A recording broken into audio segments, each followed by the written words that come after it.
Hi, I'm Dr. Carlos McCormick, and this is Collaborative Conversations with Carlos, a podcast where we discuss various aspects of Wake Technical Community College and the community college movement.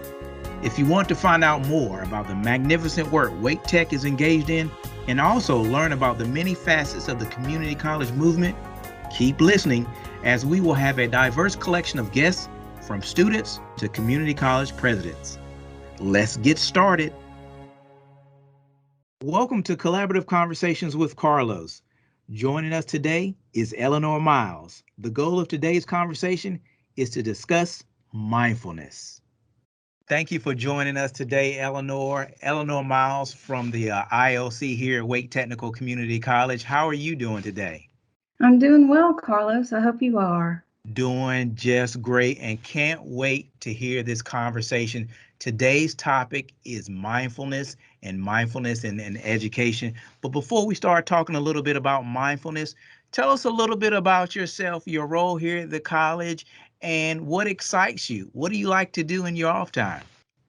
Well, I began my career teaching English 111 and 112 at NC State University, and then I switched to Wake Tech to the tutoring in the Individualized Learning Center, and found that that was the job that I truly love, the career that includes the one-on-one tutoring with students.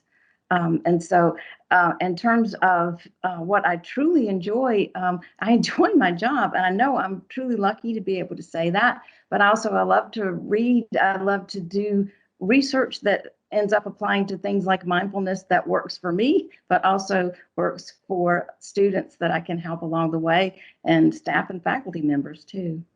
Thanks for sharing that. And I have to send out a little plug to Eleanor. Definitely, if you have an opportunity to work with her in the Writing Center, she actually, I always tell people to go and see Miss Eleanor, because she actually helped me get through my doctoral program. So, Eleanor, I want to thank you as always, because I couldn't have done it without you. So thank you very much. Well, you're very welcome. You're the best student ever. Thank you. I appreciate it. And before we start talking again about mindfulness, talk a little bit about the Individualized Learning Center and what is its purpose here at the college. Oh, I'm always happy to do that because I'm a firm believer in the benefits that we can give to students. We call it the ILC for short, but that's the Individualized Learning Center, and we're Wake Tech's tutoring center. And so students can come to us for one-on-one tutoring for any of their courses across the curriculum. So I'm in the Writing and Study Skills Center, but we also have a Biology Center, Computer, and Math. And within those, chemistry, physics, as well as all levels of math are covered. All the English classes are covered in the Writing Center, but we also help with psychology papers, sociology papers, because our degrees in English always transfer well to just how well any paper is written. But what I love about Wake Tech's Tutoring Center is that we are professional tutors. Many of the universities have a peer tutoring system, and that works very well. But I think for the expert professional tutoring that students get at Wake Tech, that's the best way to learn. We're guiding students toward being independent learners, because we are not here to edit or proofread papers. We want them to become self-sufficient so that they can learn the writing process and learn the study skills to be successful moving forward in the rest of their Wake Tech career, but then to other parts of their life, whether they're transferring to another university or moving on into the business world. Wonderful. And one thing, is it still free if you're a Wake Tech student? Absolutely. You have to have a Wake Tech ID, Wake Tech email address, but other than that, that is part of a student's Wake Tech tuition. That's very exciting, and we can't thank you guys enough for what you do in the Individualized Learning Center. And now on to mindfulness. Talk a little bit about mindfulness, and where did it all start for you? How did you become interested in mindfulness? Well, I learned about mindfulness because honestly, I was going through a personal crisis of my own and was needing to find a way to cope with my anxiety. my younger son was running off the rails in a bad way in his last years of high school. My now ex-husband and I were disagreeing about what to do as parents. And at the same time, my mother was failing mentally and physically. And there was a lot of stress in my life. And I wanted to be sure that I could control this anxiety and still do my job very well. So I tried the mindfulness practice and began to see that it was helping me. So, like I said, I like to research things. I like to know more. So I found out about a course at Duke Integrative Medicine called Mindfulness-Based Stress Reduction. And I took that 8-week course and learned from the sessions, learned about the practice, and began a practice of my own then. So take us back a little bit from the standpoint, and thank you for sharing that. But can you kind of define mindfulness and where did this concept, when did it come about? Okay, I'll start with the definitions because they're two. One's my favorite and one's the classic one. My favorite one is from Dan Harris, and he's written a book, Inhabit the Thought. But he says mindfulness is the ability to know what's happening in your head at any given moment without being carried away by it or acting out on it. And when I read that, that just seemed really practical, and it seemed like something that I could really do. The classic definition comes from Jon Kabat-Zinn, and that just seems more abstract to me, but it really does cover the components. But it is the awareness that emerges through paying attention on purpose in the present moment and non-judgmentally to the unfolding of experience moment by moment. And so that second one from Jon Kabat-Zinn, like I said, is the classic one because he actually founded the mindfulness-based stress reduction program, the one that I participated in that is now globally accepted and very popular. He began his work at the University of Massachusetts Medical Center, and he was working with cancer patients who were in a lot of pain and also had chronic anxiety. And he was seeing the benefits as he worked through the university's medical center. And that's where it all began. And he saw definite data come from this and began to expand his program. Mindfulness has been around for thousands of years. It began as a religious practice. And one of the things that Jon Kabat-Zinn wanted to do was to make it accessible to everyone, no matter what. And so he has the secular version, which blends nicely if you have the religious practice, but also can be totally separate on its own if you want to do it as a secular practice. Wow. So can you kind of explain, and thanks for walking us through that, explain the practice of mindfulness? Yes. And I think the best way to do that is to give a short example. I'd like to do a little exercise. And so I'm going to ask for everyone to be quiet for like 30 seconds. So it'll be this pause on purpose. But I'm going to give you a task, Carlos. I'm going to ask you to think about what the clear blue sky looks like in October in North Carolina. That beautiful bright blue, and maybe in the foreground some beautiful autumn colors. Try to get that image in your mind, and then I'm just going to time 30 seconds and see if you can keep your mind focused only on that image of the clear blue sky. And I'll tell you when 30 seconds is up.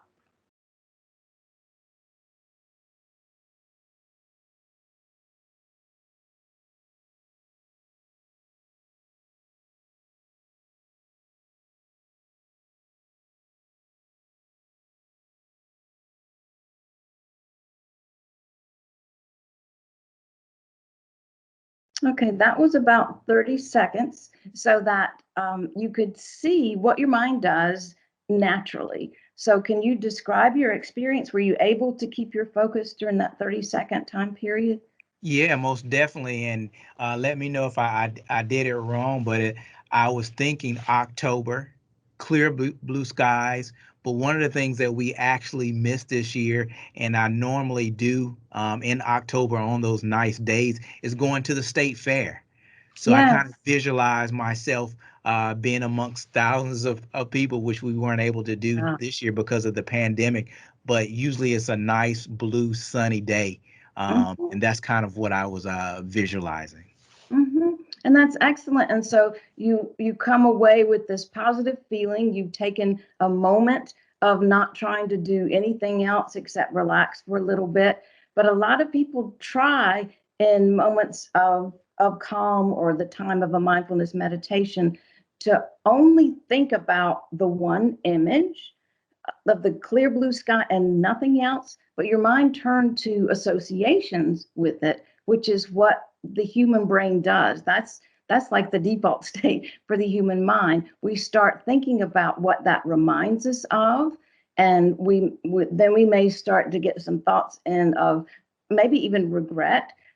I wish I could have done that this year. I'm not saying that you were thinking that, but that if, in a longer amount of time, the mind kind of goes toward, will I be able to do this again in the future by the fall? Will the fair be open? Sometimes we start thinking about the past, and that's a little bit of what you're doing. This was my past experience of of the time. And some people judge themselves, but as you heard from John Kabat-Zinn's definition, we're doing this non-judgmentally. We're not saying the only thing I thought of was that blue sky. I pictured that the whole time and that was it. If our minds travel to something else, and if we get caught up in the thought, then that's very natural. A lot of practitioners, instead of an image, focus on the breath, and that seems easier for most people to just stay in the present moment of thinking about, oh, I'm breathing in and feeling it probably in the chest. This is where I feel it the most. A little bit of transition, I feel the breath going out, and not trying to force the depth of the breath or the frequency, but just in and out. But inevitably, if we're doing it more than 30 seconds, 5 minutes is a good measure to have as a beginner. For that 5 minutes of time, your mind may start going toward, gosh, I've got 90 things to do after I finish this project that I'm working on right now. And then if that happens, the idea for the practitioner of mindfulness is just to notice it, to call it a thought, to say thought without judgment. Why did I start thinking about something else? We don't do that. We just say thought and then come back, notice the breath again. But each time that we're noticing what our thoughts are doing, that's a moment of mindfulness. We note it, we come back to it as a breathing exercise. It's going to wander again. And then we say thought and we come back to it. And the idea is the more we do this kind of exercise, the more we get used to noticing what we're thinking about. And that sounds like, well, of course I know what I'm thinking about. But think of your average day when you're rushing from one thing to another, when you're anticipating what might be happening next, when you're setting your goals, listening to a recording, a lecture, and you've got 90 other things on your mind at the same time. That goes on.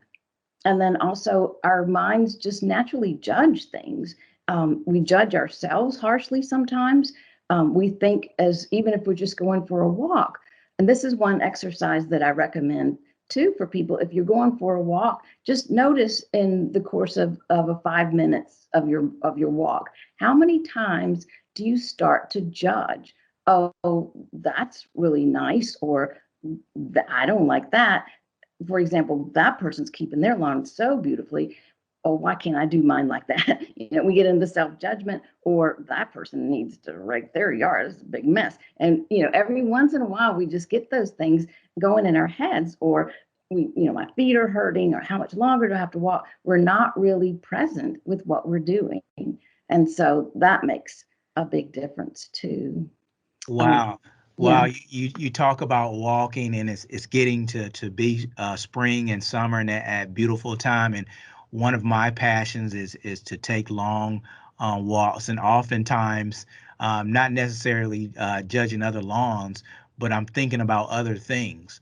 What Mhm. are some things that for myself and others that are taking jogs or walks can do to kind of stay in the moment as they're being active, instead of thinking about, oh, what happened at work or the kids I have to feed later on? What are some strategies you think?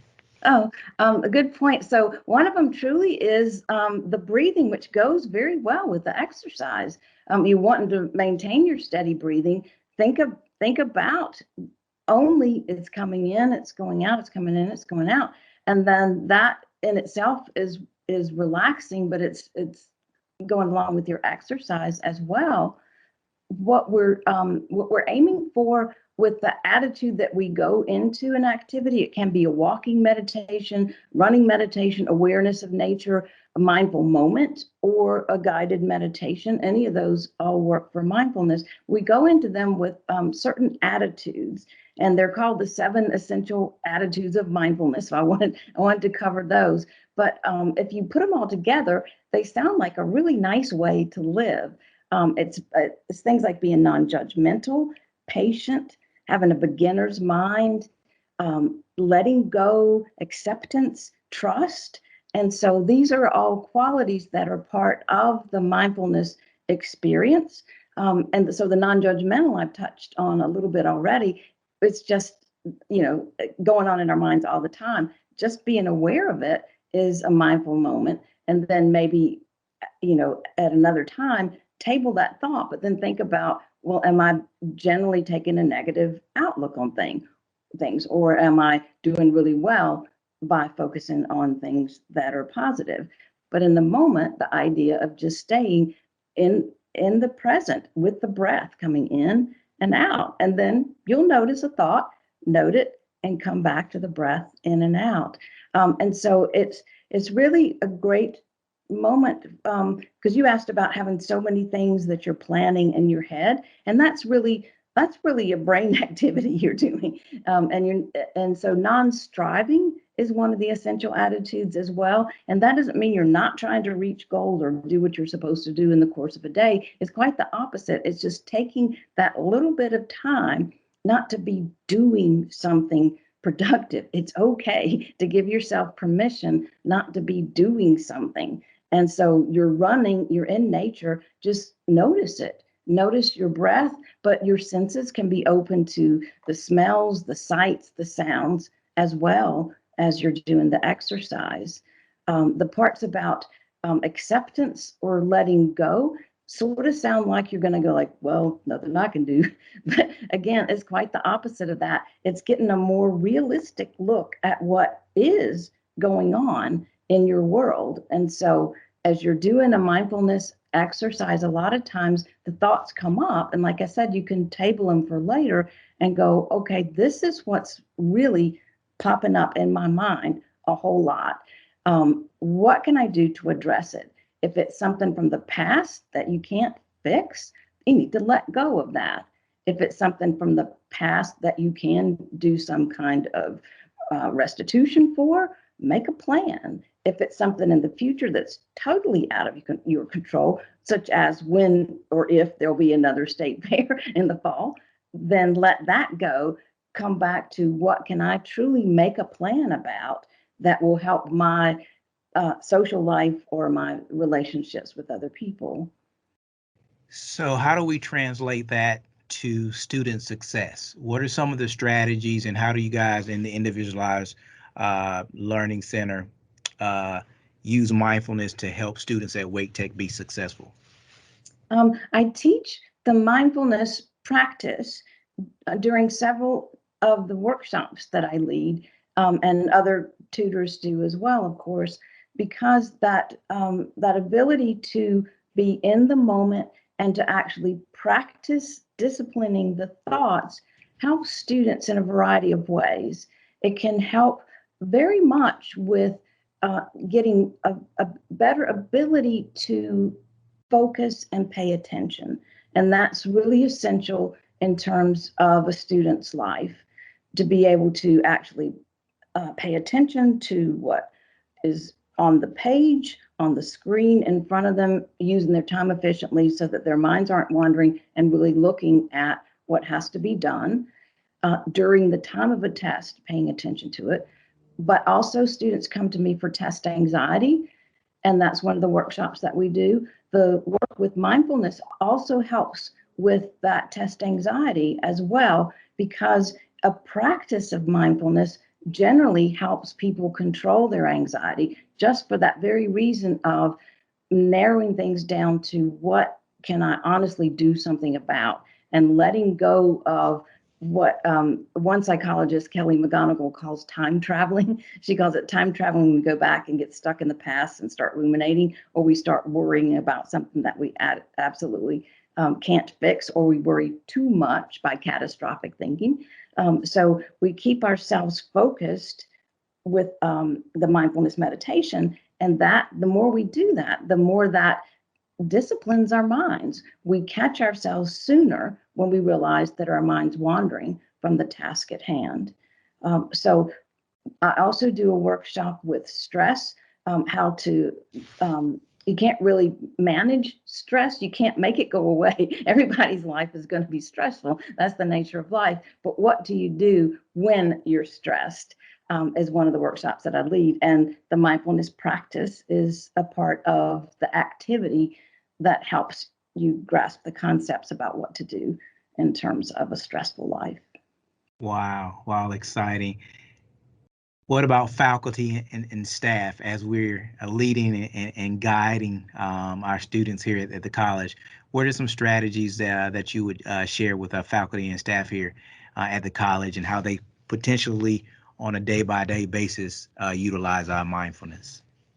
There's so many great resources out there that I would recommend to faculty and staff. I do lead sessions like this periodically for professional development sessions to teach the mindfulness. But if someone has a mindfulness practice, then knowing about different guided meditations to use is really great to know. The ones that I've found are really the best from the university websites. The University of Berkeley, California, has the Greater Good Science Center. There's the Vanderbilt University has many resources, a reading list, for example. And so these are sources that UCLA has the MARC Center, Mindfulness Awareness Resource Center. So looking at universities to see what connections they have with mindfulness programs, and then go to that page about the center itself. Oftentimes there are reading lists, there are podcasts dedicated particularly to the mindfulness, but you know that it's research-based and educational in terms of its focus. And so that's always making it very credible. But when I talk about guided meditation, that really is what I recommend to the students. And that's how I would recommend faculty start as well. And that is so that you're not feeling the pressure when you're just beginning of, I've got to sit down here by myself for 5 minutes and try to manage my thoughts. The guided meditation is a recording that helps you to stay in the moment. And that's great as you're first starting the practice. And the typical session will just begin, find a comfortable place to sit, whether you want to sit cross-legged on the floor or in a chair in an upright position, your feet flat on the floor, hands relaxed. And then the moderator will say, now relax and notice your breath, notice the in breath, the pause, and the out breath. And so repeating that a couple of times, and then maybe letting there be a moment of silence. But then the moderator comes back in and says, if you have lost your focus, if your thoughts have traveled, label them thought and come back to the breath. So that's like an automatic reminder factored in, knowing that most people's minds are going to wander after a certain point in a very calm and non-judgmental way, pulling the practitioner back to that breath and the moment. And then, another pause, another comment. And that guided meditation, I still use them myself as long as I've been practicing, because that just helps me relax. Somebody else is helping me with this practice as my backup. We're in the midst of what I call a horrific health pandemic. What strategies would you share with individuals, as a lot of different families are going through a variety of turmoil at this time? And how might one utilize mindfulness to get through what we're dealing with today in this horrific health pandemic? Yes, it's such a big concern. But I think beginning a practice of mindfulness, just beginning by pulling up a guided meditation or a podcast, because the very things that I was addressing in a very anxious moment of my life applies to so many people right now during this pandemic. Feelings of anxiety, feeling like, we don't know what's going to happen. And then that leads, when especially if we're isolated more than usual, to our minds just going, straight to the worst thought ever. And so noticing our thoughts through the mindfulness brings us back to, here's what really is going on now, not the most awful thing I can possibly foresee. That may or may not happen. I don't know. I've got to leave that. I've got to let that go, bring myself back, accept what I can really do right now. And so that really leads, first of all, to some really realistic goal setting. This is what I can do in this moment of my life right now, because I've started disciplining my thoughts from that time traveling. I've brought them back from way in the future. I've let go of, I wish it were like this. Why can't it ever be like this? We can't change it. We can't fix it. We've got to say, how can I make it the best it can be right now? But again, noticing our thoughts and beginning that discipline of our thoughts is helpful in terms of worrying or ruminating, but it also helps with relationships with other people. We notice our thoughts more when we become a little less reactive, a little less judgmental. I mentioned, the judgment the brain naturally does. That's not good at this time, especially if you're in close proximity with family members. But also in the turmoil of the world, give other people a break. They're feeling the anxiety and isolation as well. But that it really does work with that reactivity. Again, the practice of noticing what you're thinking about gives you that practice. Just you notice it in the moment more. You notice this has just hit you in the face. This has just happened. But that mindfulness practice goes, but what's behind it? But what's behind it? What's happening right now? What am I making up in my mind? Past, future, emotions involved. And there have been a couple of times in my life that I've actually noticed, since I've been doing the mindfulness practice, very dramatically, that my former anxious self would have reacted much differently than the calm response that I had in the moment of anxiety. Eleanor, how does one become proficient in mindfulness, and is it something that individuals should aspire to do on a daily or a weekly basis? Well, I'd just first like to say that there's no right or wrong way to do a mindfulness practice or to be mindful in one's life. It is just a practice, and being aware of it as I'm practicing, the more I practice, the more disciplined my mind becomes, and then the more I will be aware of my thoughts during the course of the day. But we're to go into it non-judgmentally, so there's no good or bad meditation practice.